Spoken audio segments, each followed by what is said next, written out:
तपाईले ख्याल गर्नुभएको होला तपाईको आफ्नै हुन सक्छ वा अरु कसैको बस्दा उठ्दा हड्डीबाट एक खालको आवाज आउँछ। यदि यस्तो आवाज एकदमै आइरहेको छ भने यसलाई बेवास्ता गर्नु ठीक हुँदैन। हड्डीबाट आवाज आउनुको पछाडी भिटामिन डी को कमी पनि हुन सक्छ।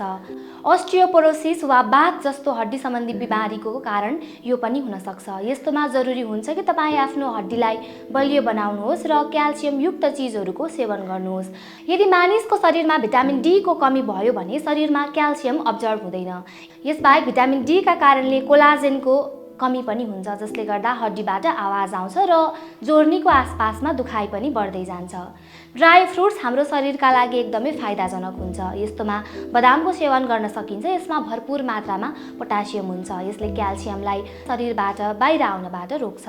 त्यस्तै ओखरमा ओमेगा 3 फ्याटी एसिड पाइन्छ, जसले हड्डीको विकास तथा बलियो बनाउनमा सहयोग गर्छ। हिँड्न दौडिनमा समस्या तथा मांसपेशीहरूमा दुखाइ जस्तो समस्या कुनै पनि उमेर समूहका मानिसलाई हुन सक्छ।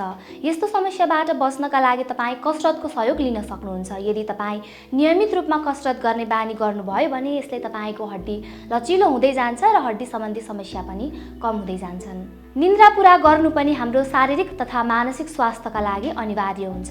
कतिपय अवस्थामा हड्डी दुख्ने वा आवाज आउने समस्या थकानको कारणले पनि हुन सक्छ। यस्तोमा मानिसले कम्तीमा 8 घण्टाको निन्द्रा लिनु आवश्यक हुन्छ।